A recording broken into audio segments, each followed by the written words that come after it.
Welcome back to the Cutty and Govy Show on Spotify, YouTube, Instagram, X. Even those we're all over with these reels blowing up all over the place. Govy, how you doing, buddy? Doing good.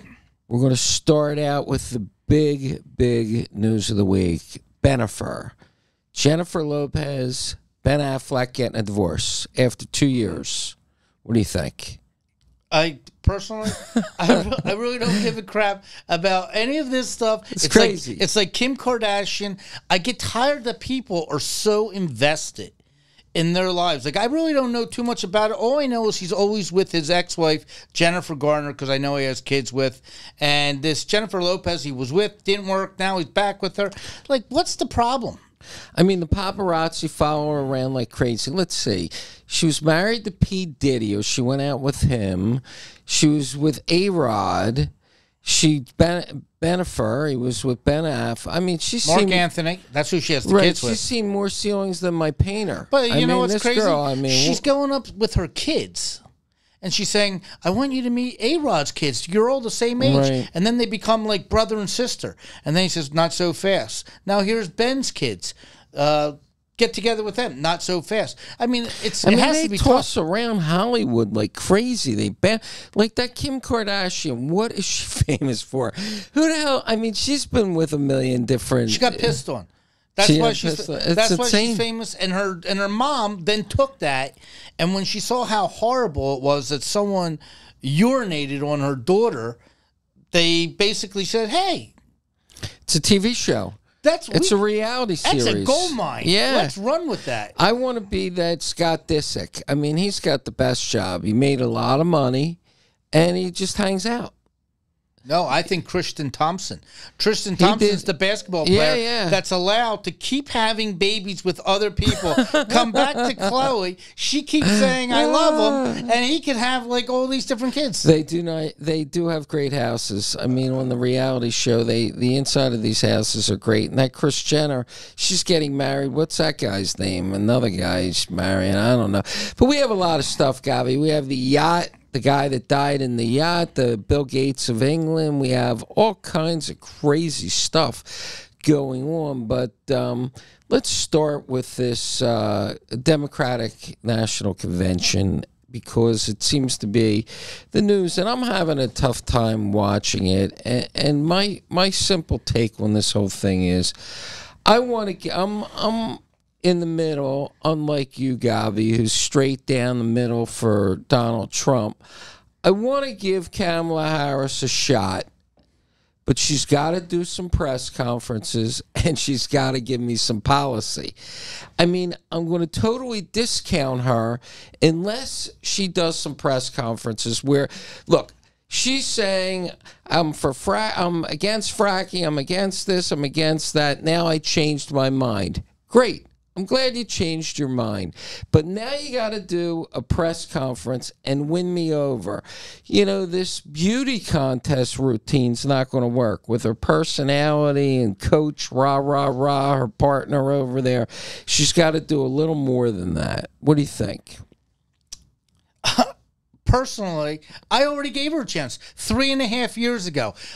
We lost the election. I wanted Trump to win. We lost the election. I didn't feel happy about the way we lost. You know, it was during COVID. It was like kind of crazy. You know, Joe Biden in the thing. She basically told me, said just a month ago, this guy is fit as a fiddle. He is doing great. Joe Biden. She knew. The Washington Post has now come out and said, hey, they were covering up for him. So the Washington Post, you got to look at them. Jeff Bezos, the owner. Why? Why did all of a sudden these journalists, if you're such a good journalist, you mean you're now telling the news? Anybody could tell the news after the fact. A real journalist is finding out what's going on. Kamala Harris was a part of that. And I look at it like this whole thing. They're running this election like Donald Trump is the president, and it went Barack Obama to Donald Trump, and now it's back to Kamala Harris. Let's figure that out. That's 8 years for the Democrats, 4 for Trump, for Biden. So 16 years. Yeah. So right. So it's 16 years, and 12 of them are and Democrats. They're basically saying that Trump was president for it went from Barack Obama to Trump. They're forgetting Kamala Harris is an incumbent and Biden, and they just want to say, we're here for hope and change again. Like, hope and change, you're in office. But she's got to give a press conference. They have to, if I'm going to... Why? Right, but why? Because if you want me to vote for you, Kamala, you need to sit through these rigorous press conferences and explain why you changed your position. The problem is she's up there spouting all this crap, saying she's going to do this and do that, but you know once she gets elected, she's going to change her mind once she gets elected. You just said it all. When you just said she has to give a press conference, and I said why, and you said right. That's because that's you saying. That's you saying. I agree. She shouldn't give a press conference, just like Joe Biden shouldn't have given the debate. But she's going to lose people like me that are undecided. She's going to lose a lot of the undecided. I like Trump. For all my Rochester friends, I like Trump, but I have Trump fatigue. I want to hear the other person out. And she's not giving me an opportunity to hear her out because she's not answering her past positions. Well, she's making like her positions now are brand new, and she never had a past. Like, she's going around like there's no such thing as video. Like, there's no such thing as like that you can go back. And then they want to make like it's a long time. It's 3 years. It's 2 years. I mean, she can't switch like that. And they're just hoping that Donald Trump can't handle it. The press, just like 818,000 jobs. Well, that's horrible. But no press. Let's explain that, folks. So they revised the job count this week. A leaker came out, a whistleblower came out, and admitted that the Biden-Harris administration overstated the amount of jobs that they added to the economy after COVID by 818,000. Huge number. Huge. And it just is unbelievable that you can overstate those kind of numbers. It just crushes it. I think they added 12 million jobs since COVID in the last 4 years. So 3.5, almost 4 years. So 818,000 against 12 million is almost close to 10% they were off by. But I want to put a different spin on it. Not that ABC, by the way, gave it 20 seconds, this whole story. And the only reason why they gave it 20 seconds is because they had the Secretary of Commerce on, and I forget her name, and they asked her about it. And she basically said, if it came from Donald Trump, I don't believe it. And they said, no, it came from, they gave the report. And she says, I don't know them. Now, how can you, by the way, if you're the head Secretary of Commerce, before this report even came out. You can short the market. Yeah, but you know that it's about to come out. Don't make like they're ABC. CBS never gave any time to this, or NBC. But here's the funny thing. The Democrats are like, basically, what's the big deal? 818,000. So it's a little off. But yet, the same Democrats watched Donald Trump in a courtroom for 6 weeks. Why? Because they said he inflated the value of his property at Mar-a-Lago. Look at Govy. He's all hot and bothered over this. 6 weeks he's sitting there and you're watching that he lied to the banks because he said he overvalued it. No, I'm with you. And that was a huge deal. Yeah. You can't overvalue. Matter of fact, he's a felon now. And at this convention, they keep calling him a felon because he overestimated, even though the banks can do their own work, and that's their job.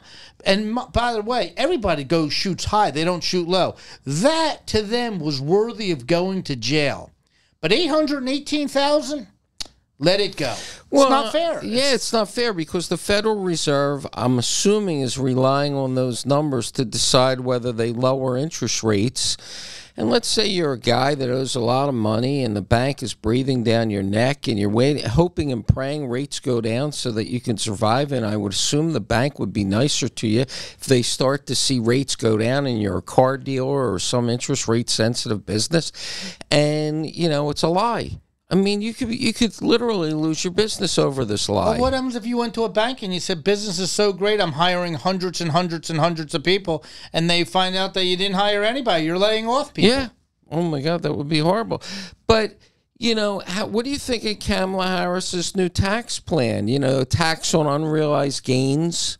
That's a good one. That's the stupidest thing I ever heard of. Doubling the capital gains tax? That shows you how off she is, and these people. Could you imagine, like, let's take the stock market right now.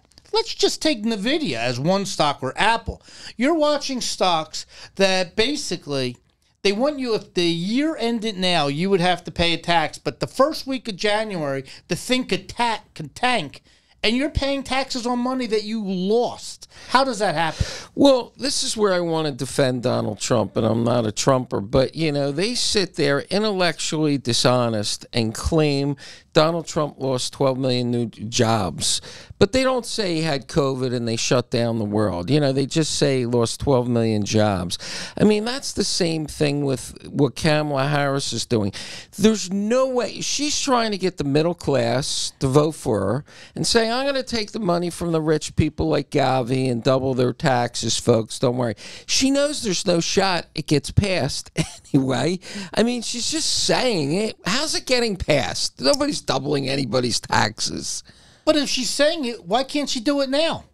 She has... Well, she doesn't have the Congress to get the votes. She doesn't have the Congress, but she has the Senate, and maybe she could try to work out. But meanwhile, she's still in charge for 6 months. It's so intellectually dishonest to lie like that. You know, to make a claim that, you know, this poor working guy, oh, she's defending us, she's going to make the rich pay more, we're going to double his taxes. Well, it's not going to get passed in Congress. I mean, there's no way.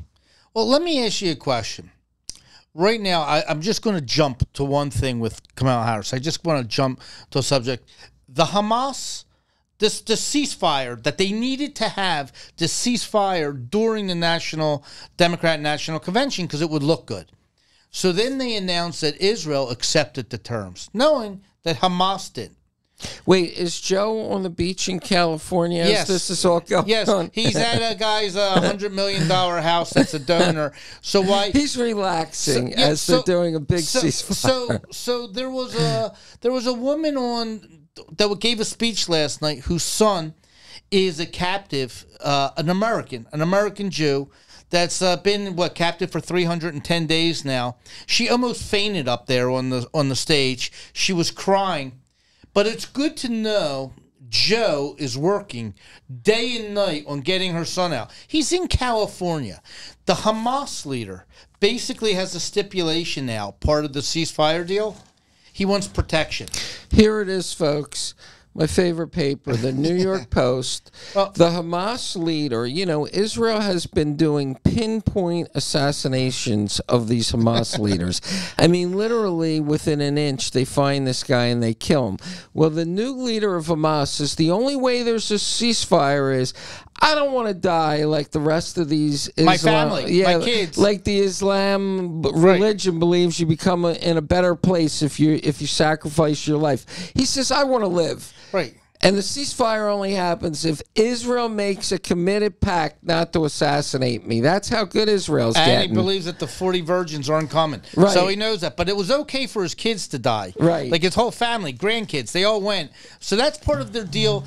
And it's like funny, while all this is going on right now, Joe Biden is on a beach. Now, what happens if the ceasefire gets close? I mean, Blinken, they flew him to Israel. Big deal. Now, if it gets close, does Kamala Harris leave the thing? Who handles it? What happens if there's a crisis in the Situation Room and Joe is in California? Who is handling this? That's an interesting question. I think from my time seeing Trump when he was president, they set up in the golf club a giant command center in case something like that happened. Like they had a big computer room with all that stuff in there.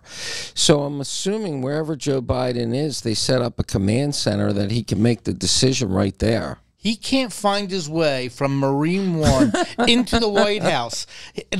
Joe will walk him from the Vogue magazine into there. What are they going to say? Joe, we put the command center in the East Library of this. He wouldn't find it. So I mean, it's unbelievable. So, Govy, let me ask you this question: do you believe that this whole story, we're this close to a ceasefire, was a fake story? Fake story. It wasn't. It was just to get all the protesters away from the Democratic. Yes. That's and horrible. they got to say that Israel accepted like they're making but it was never. It was bullcrap. That's kind of scary. And by the way, Joe right now is on this vacation because he's letting Kamala Harris do it. But no one's mentioning, if you noticed, this is bizarre. We have sent in $100 billion into Ukraine, and they are now attacking Russia. In Russia with U.S. like military, like drones and stuff, with all our weapons. Now, a lot of people would complain, when Israel uses stuff. So now our ally, Ukraine, is attacking our enemy with our weapons. That's a big deal. They're blowing up bridges. They want to go into Moscow. I mean, can you imagine if they assassinate Putin with our weapons? If they blow up his house where he is and kill him, or his motorcade? Well, shouldn't someone talk right now? No one hears about this war. Shouldn't someone say, by the way, you took out these bridges, you're marching, you got prisoners? Govy, can I break the news to you? The press is not on the Republican side. They're not ever going to say anything. Well, they're not going to defend Israel. Do they think Trump's president right now that he has to handle this? Kamala Harris is vice president. Technically, she's president. Okay. For all intents and purposes, she's the president of the United States. Joe they have in the corner, So basically, she can't sit there and run right now like she wasn't president. Yeah. Well, I don't think, look, America has to get off of paying all these Ukrainian bills. I don't think they want to stop Ukraine from bombing Russia. I mean, maybe that'll make Putin stop. Fine. Talk in front of the U.S. They have no problems telling Bibi what to do. Why is it that everybody knows about this little dot? Israel, literally, is a dot compared to the landmass of Ukraine and Russia. Israel literally is a pimple. Yet we're talking about Israel and this and but we're not talking about all the Russian soldiers dying, the Ukrainian soldiers dying. Like, why isn't there trying to get peace there? Why aren't we going for a ceasefire in Ukraine? They did just find 6 of the hostages. Dead. Right. That's why there's no ceasefire, because all the hostages, Hamas has nothing to give. They can't give up people that are dead. Right. Though Israel might, because of the way their society is structured, just to get the bodies, agree to a ceasefire. They do. They would take that. But the point is that we're worried about Israel ceasefire. We should also be concerned about a ceasefire with Ukraine. That war's gone on longer. Right. But you don't hear about that. And Kamala Harris doesn't talk about that. And then you know what side she's on. She's, pro-Palestinian. She's pro-Palestine. Yeah. Yeah. She has her husband get up there and say, all of a sudden he's showing you his Jewish roots. His daughter already disavowed the Jews. Yeah. But yet he wants to let you know that during Easter, him and Kamala, they go to synagogue during Passover, and they go to church during Easter. I got to tell you something. You're not buying it. I go to services. I don't go to services really at all anymore. But when my kids were younger, it was Rosh Hashanah, it was Yom Kippur, and an occasional Sabbath dinner. Did you fast? For the thing? Yom Kippur? You did that? That was easy. Wow, I can't do that. But the bottom line is, I never, in my life, I'm 62 years old, I never... You look great, Govy. Thanks. I never went to services for Passover. I went to Seder's at my grandparents', my parents' house, my friend's house, but I never said... But Doug goes to services. Who goes to services? Doug, Harris's husband, Doug. It's just a lie. So everything. I have a marketing idea. What I think tonight on live national TV, J.D. Vance, to throw them off this Kamala Harris main speech tonight. It's tight. Her main keynote speech at the convention. They should have him shave his beard. Let him come out with a shaved, clean-shaven face. The press will cover something stupid like that, and maybe it'll take away from Kamala. A clean-shaven J.B. Vance. I need him to shave that beard. What would you do if he shaved his whole beard off and left a little mustache that looked like Hitler? That looked like Hitler. That would make the news. Well, would that make the news? Yeah. I mean, they're going to attack him no matter what. Could you imagine if he showed up with a little Hitler thing? Oh my God. I mean, even if it, I mean, so I don't know. They're just going to attack him. Whatever they do, they attack. Donald Trump's kids are all. Yeah, they all have beards. What's that? Yeah, but they're all good. Yeah. They're not in trouble. You know, they do their thing. Ivy League kids. Ivy League, they raising their families, their kids. By the way, Barron's going into a college. My guess is it's Cornell University. You know, they said people think it's NYU. I think it's Cornell. Could be Columbia. Hotel management. Cornell has one of the better hotel management programs, and you know he has country clubs. That's my guess. But like he has his other granddaughter going to the University of Miami, golf and stuff. There you go. But they're all good kids. But you don't see Hunter Biden. I mean, Hunter Biden. Let me see what a good kid he is. He took his sister-in-law when she was in the depths of sorrow and said that his brother. She was married to the brother. Bo. He decided to turn her into a crack whore. Literally, a crack whore, that she was sleeping with him for crack. I mean, what type of decent guy is that? Right. Has a daughter in Arkansas that he didn't even pay attention to. So you're saying Trump raised his kids, all 5 of them, Ivy League graduate kids, better than Joe Biden raised his kids? And in today's times, because you need a lot of luck, because things happen out of your control, that I don't care how good of a parent you are, you do need luck. Because your kid could get into a car with the wrong person who's drunk, and things 100%. happen. Things happen. But with all that being said, Trump's kids and grandkids are model citizens. Well, you know, it's interesting that you bring that up because we talked about Jennifer Lopez and Kim Kardashian, and everybody loves them. They're married to Kanye West, who's essentially a Jew-hating Nazi, right? He just says, I hate Jews. I mean, you know, who says that? I mean, he's like a celebrity. And then Kim Kardashian, or the other one with P. Diddy, and they're heroes. And Donald Trump, who was a reality star, created 100,000 jobs, president of the United States, no wars under his watch. And I'm not a Trump guy. He's a villain. They shoot him. Like when I came over here, there's a guy out there trying to kill him right now. Did you hear that? Yeah. There's some guy. It is. But like they bring out people to give their like. They said they mentioned Donald Trump 3 times. The 3 days, 360 times. I know. And like they didn't state any of their issues. They just make like they want him to like make like he's like the devil. Oprah, big old Oprah, who basically, by the way, I know people love her. My wife loved her because she's like from the Illinois, Chicago area. Is she admitting that she's on Ozempic yet? She did. She finally had to admit that.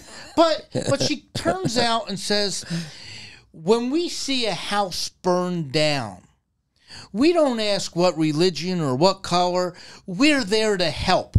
Now, if I remember, when the people in Hawaii, when their houses burnt down, yeah, she was there. She knocked on the door and said, hey, can I buy your property? Because I have so much property here, I could buy it for a song. So, but yet, I don't think Oprah knocked on anybody's doors in Palestine, Ohio, when their contamination took place. She could have bought the whole town, by the way, for what her house is worth in Hawaii. And the one in Montesino, I remember.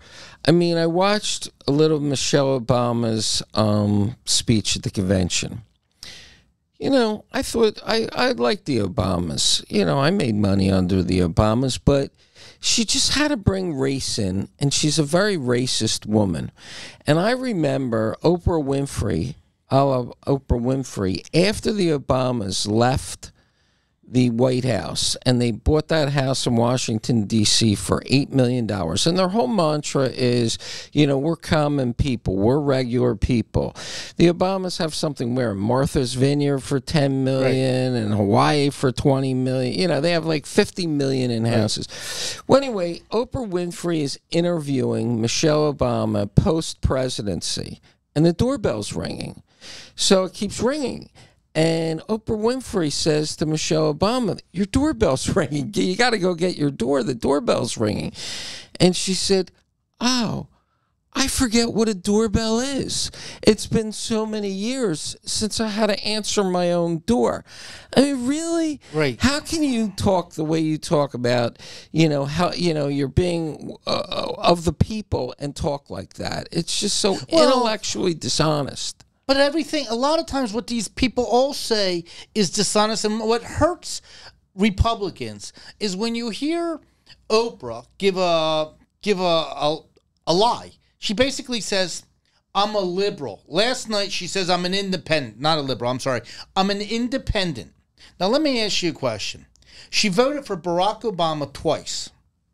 She voted for Hillary Clinton when it was against Donald Trump. Voted for Joe Biden when it was against Donald Trump. So this independent has voted for the last 16 years Democrat. And race. Went for Barack Obama. Do you think she's racist? I don't think Oprah Winfrey's racist. I think that for her choosing Kamala Harris. Yeah. I mean, what substance has Kamala Harris said that would make an intelligent access person? I think Oprah Winfrey's about Oprah Winfrey, and I think if she supports Kamala Harris, she'll have access to the presidency, maybe get a cabinet post or something. She doesn't want a cabinet post. She wants to access. interview. She wants access like Prince Harry and Meghan. She just wants access. Yeah. Let me ask you a question. Do you think Donald Trump would give her access if he won? Donald Trump would give the window cleaner access. Right. Donald Trump would love it. By the way, Donald Trump, Kennedy could say, I hate your guts. And Donald Trump, they would ask Donald Trump, would you like his endorsement? Yeah, he's a smart guy. I love him. He would love Robert Kennedy is about to make an announcement. And he's about to endorse Donald Trump. And all of a sudden, people are going ballistic on this. And he is the dark sheep of that family. He had his nephew, Schlossberg. He's the Jewish Kennedy, Carolyn Store. And he's up there, and they're all saying how their uncle's wackadoo, and they were all for Biden, by the way. A month ago, they were all for Biden, and they all thought how great Biden was. Little did they know, they knew that he was off, out of it. But you know why they were for Biden and now Kamala Harris? Because there's a deal made. And the deal is that this Schlossberg, who has nothing, has done zero in politics, he expects to be an ambassador. So that's why he's supporting Kamala Harris instead of doesn't care about the country, using his Kennedy name for himself. Well, Robert F. Kennedy, he has his reasons. And by the way, his vice presidential candidate, the one that's from Google or married to the Bryn Sergey or whatever. She's smart. She's sitting there saying, "Hey, listen. We're going where the better deal is right now. She's going to get all her money back. Right. She's going to get a part of what side do you want?" They even were willing to make a deal with Kamala Harris. They didn't want the deal. But I don't understand this. I mean, we're assuming Robert F. Kennedy Jr. because of his family legacy is a Democrat. Why are they saying that his candidacy is going to take votes from Trump? Wouldn't it take votes from Biden or Harris? I mean, they're saying if Kennedy's in the race and gets on all the ballots, by the way, the Democrats tried to kill the guy. I mean, they didn't give him Secret Service, literally kill him. Right. They fought him with lawyers for every single ballot, for every single state. I mean, they just tried to. But why would somebody voting for Kennedy be a vote against Trump, but be a vote taken away from Trump? I don't understand because that. the Kamala Harris's campaign now are going so far away from him and basically bashing him, and the family coming up and denouncing him, that basically they're now left with, like, it could be a Trump person. You know, they're already gone with the other side. His 4% went to Trump? His 4 or 5%, maybe, but maybe 3% go to Trump, and maybe half don't even vote. Maybe another half votes for the other side.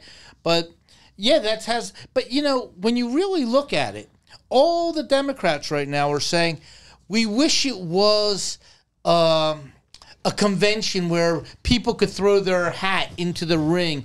That, like, even Nancy Pelosi saying, I wish it wasn't like Kamala Harris was annoyed at the candidate. Hey, Robert F. Kennedy for a year has been saying, can I debate the guy?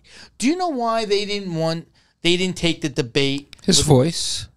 Well, that's tough. But do you know what? They didn't want that voice to kick his ass. Right. Because that voice, as hard as it is to listen to, you would have turned around and said, that guy's much better than Joe Biden. They didn't want that. Well, you know, Robert F. Kennedy Jr., and I'm shocked the Democrats didn't use this, is a former reformed heroin addict. He's a heroin addict. Right. And he's also a sex addict. Yes. I mean, his ex-wife killed herself because she found his diary where he slept with 39 women in 1 year. Right. And the Democrats never used that against him in the last year. They wouldn't give him Secret Service. They did a lot of evil things to him, but they never said, look, he's a stone-cold heroin addict, reformed, rehabbed, and a sex addict. But, Govy, you know a point that I want to bring up before I forget, something that really bothered me, and by the way, if the Secret Service or anybody ever checked me up and saw my Google searches, I'd probably be in trouble, because whenever I'm watching TV or you call, first thing I do is Google it. Right. So I'm watching the convention, and I'm seeing these pro-Palestinian people burn the American flag. And I'm saying, this is fucking bullshit. You burn the American flag, I'm president, you go to jail. That's it. Right. It's like you carry a gun in New York, you get 2 years. Done. I mean, that's the story. And under my watch, I would say, you burn an American flag, you go to jail. No, yeah, that's it.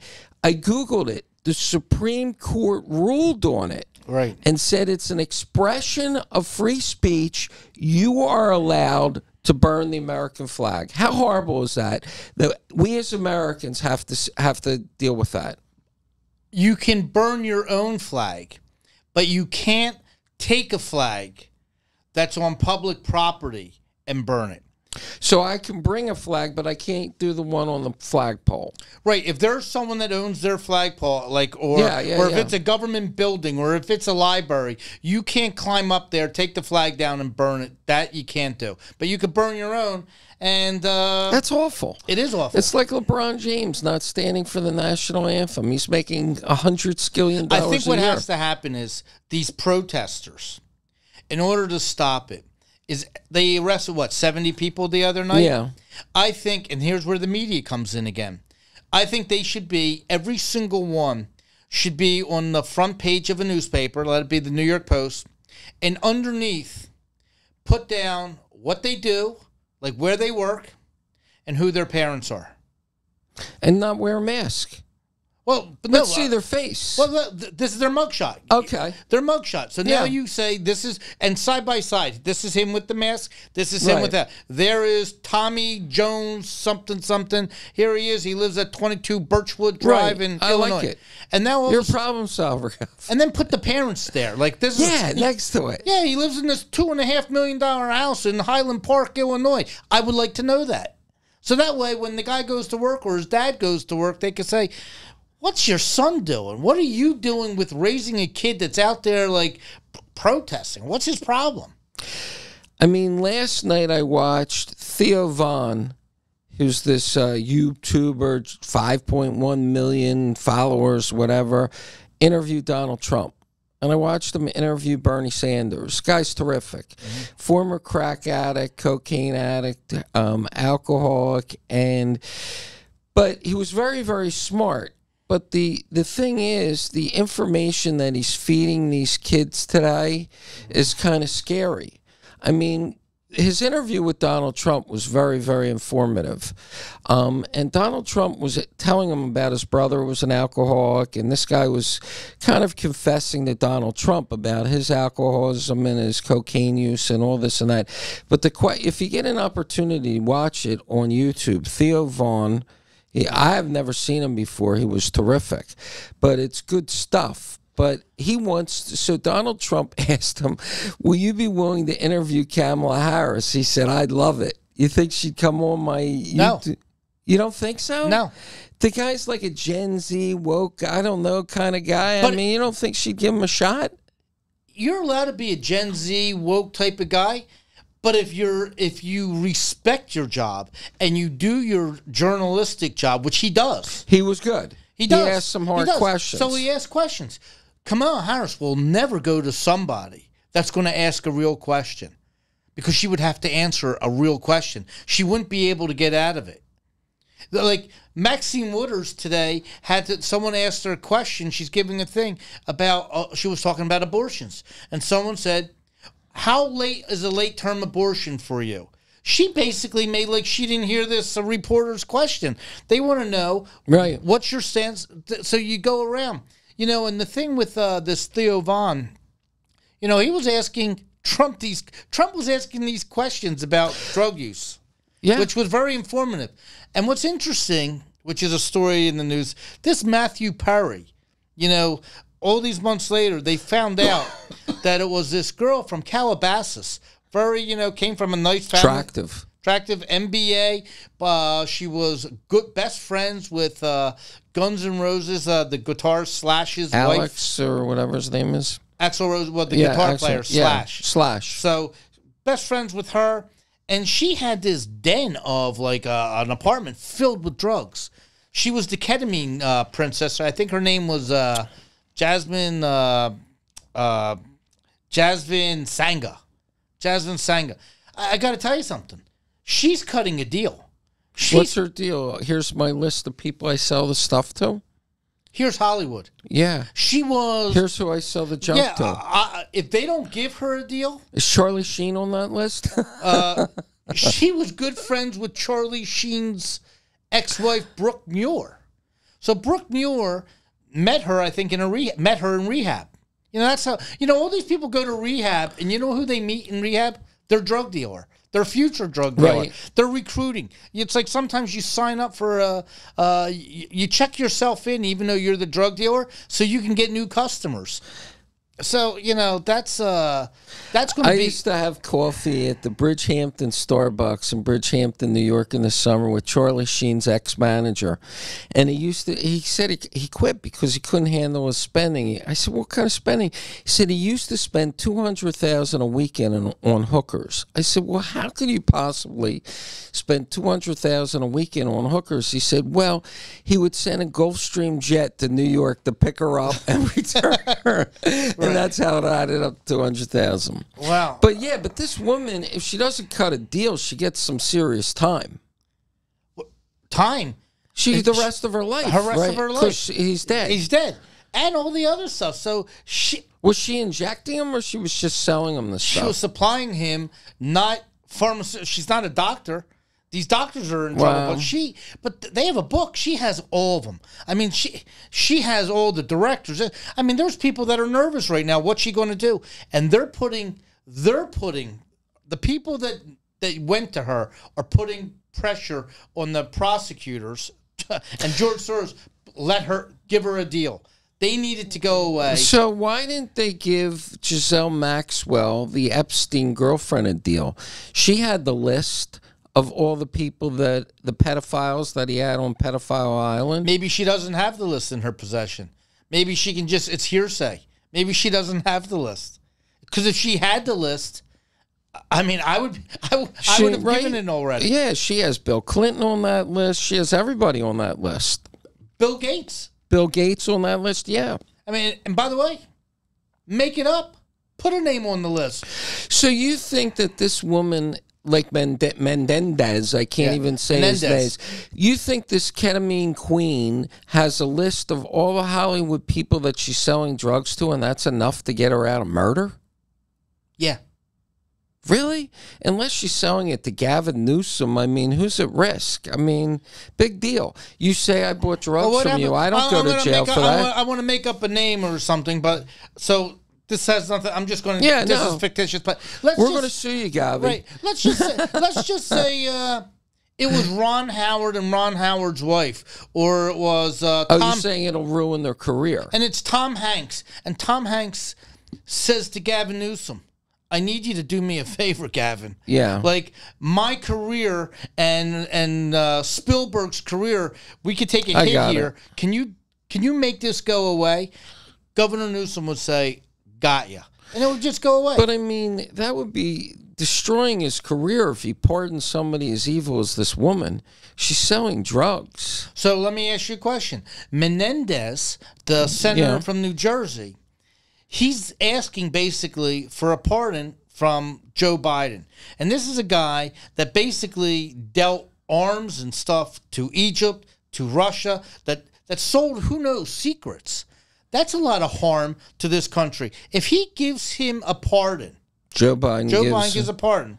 Which, by the way, I think he does, because I think this Menendez has the goods on the whole Biden. Yeah. He was part of the Ukraine. He was part of the foreign head of the head of Obama. Right. So Obama and all these people, and by the way, they're all fighting like crazy. You know, Obama, Clinton, Biden. The reason why Democrats are pulling out every string possible, this election is their legacy, because Donald Trump, if he does win this election, he's gonna get the dirt. He's gonna open up this book and he's gonna say, "Oh my God, look at this corruption from the CIA to the FBI to the Secret Service to the IRS. Look at this. By the way, this chef, Obama's chef, he didn't drown in." Well, how does Trump do that when he has a corrupt FBI underneath him to do all the research? Because he cleans house. See, I think if Trump loses, he's going to jail. I think he's in trouble. He's in big trouble if he loses. Listen, that's why they're both fighting like crazy. Yeah. Because I got to tell you something. Right. If Trump wins, it goes so far to what happens if Trump wins and he finds out that Jeffrey Epstein was murdered in jail? Yeah, I mean, both of them are all of a risk. Sudden you're sitting there saying, whoa, tell me about that one. You know, this Menendez, by the way, what's so funny with him is his wife, who has cancer, he basically wanted his trial to come first. Now, you can get pardoned. You can get pardoned if Joe Biden's in office. The wife, Joe Biden will be out of office already. He basically said to his wife, see ya. Like, he's letting her take the fall. He's cutting his own deal. He's cutting his own deal. She's going to go to jail. He doesn't have kids with her. She's going to jail. So, Govy, before we go, I want to just talk real fast about, Coach Tim, the vice presidential candidate for Kamala Harris, the person that I want to give an interview so I can decide if I want to vote for her or not. The guy was in China 30 times. In your watch career of being the largest watch guy in the world, how many times have you ever been to the same Switzerland? How many times have you been to wherever? Japan. I've been to a lot of places in my life. Other than the Jersey Shore, I don't think I've been anywhere 30 times. I haven't been to Geneva 30 times. How does somebody go to China 30 times and not be disqualified for being a vice president? By the way, 30 times and having you know what? There are some people that live in Boca Raton, Florida, that haven't been to Miami 30 times, It's unbelievable. Yeah. I mean, think about 30 times to China. First of all, it's a schlep. Jewish word, long way. I mean, it takes a while to get to China, and you're going there, and it's expensive. What is a flight to China? 10 and different grand? Culture and different customs. Right? Yeah, communist. I mean, this guy's been in China 30 times. Honeymoon. Doesn't somebody want to look into it? This could be the vice president of the United States, a plant. After we just went through the Joe Biden deal, couldn't she have picked somebody that didn't have Chinese ties to it? I mean, really. I mean, it's the most ludicrous thing ever. By the way, do you like his name? Tampon Tim. I mean, whoever, do you think the rest of the world, do you think like Kim Jong-un or Putin, they're sitting there and we have a candidate that's up there that is known as Tampon Tim, and they're like, well, why? Why do they call him Tampon Tim? Well, because he has tampons in the boys' bathrooms. And this guy... Is that a Donald Trump word? He made that up, Tampon Tim? No, someone else did. He used it. Someone else came up with it, and he used it. Embraced it. And I got to tell you, he got on the stage last night, and he basically said, why Donald Trump takes out books in school, we feed our kids. He's making like got freedom. Freedom's the big word.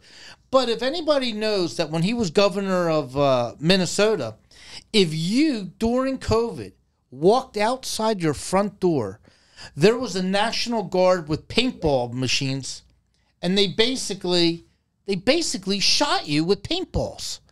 This guy, by the way, he had... Was that a Jesse the Body Ventura idea?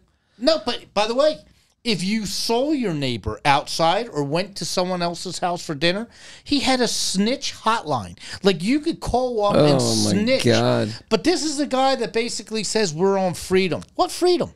So, I mean, does the American people, the FBI, anybody vet this guy to find out if he's a Chinese spy or he's psychologically sane, or he just gets to go on the ticket and maybe become the vice president of the United States? I mean, how does that work? I mean, if you become this pending Secretary of Defense, you have to go through an exhaustive congressional hearing. To be a vice president, you don't have to go through any of that. You just get to be picked. Let me ask you a question. If you're a Democrat and you're pulling for your guy, it's like almost like a football game. You're choosing sides, and you're cheering for your Kamala Harris, and you're cheering for Oprah and Michelle and Barack and Clinton, and every time they're doing something, you want to say something great. You got to sit there and say last night, you know the stakes that are at risk here, and you know Pennsylvania is it. That is the trophy. You got Pennsylvania. That could be the winner. And all of a sudden, you watched Shapiro last night. I saw him. My God, rah, Shapiro. Now, if you watched Shapiro, Jewish Shapiro, there, who, by the way, if you shut your eyes, has a little Barack type of, like, in his voice and everything, and you turn around and all you want to do is win. And you said, seriously, they went with Tampon Tim over this guy. Shapiro's got to have something going on. I mean, when they vetted him, there had to be something there. Yeah. If you're cheering for your candidate and you just watched Shapiro give his speech last night, you have to be saying to yourself, why did they choose Tampon Tim over Shapiro? What is in Shapiro's vetting process that they didn't like? Was it a murder case going on in Pennsylvania? Was it him being Jewish? Were they scared of the Palestinian vote? But something maybe he's came got up. A girlfriend out there or something. But he could deliver you Pennsylvania. 65% approval rating in Pennsylvania. It's a done deal. Yet, there's something going on. I mean, there's obviously... They chose Minnesota. A weirdo. A weirdo that lied on us. Yeah, so... Anyway, Govy, another hiccup in our production, but hopefully when we watch the show, it won't be bad. We got football season, tennis You're going. so nimble that it doesn't matter to you. You just bounce right off of it. You're like Trump. And I got good picks right now. I'm going to tell you something. We're thinking of maybe letting Govy pick on a paid site, on a gambling site. What do you think? But I got something special that I've been working on. I have become an expert on men's and women's tennis as far as gambling. Unbelievable. All right, we'll leave that for the next show. Well, that's a good one. Men's and women's tennis. Why? So tell us real fast what because you can bet it as it goes on during the match. So let's say the odds are really great if you want a favorite. You wait for them to lose the first set. Because the odds go down. And the odds go way down, but you know that this guy is like 27-1 on times that he loses the first set. He bounces back. Wow, Govy. All right, maybe we'll start a betting site on Patreon where everybody out to pay $2 or $3 a month, and we'll get your picks. Yeah. All right, that sounds good. All right, folks, have a great week. Thank you.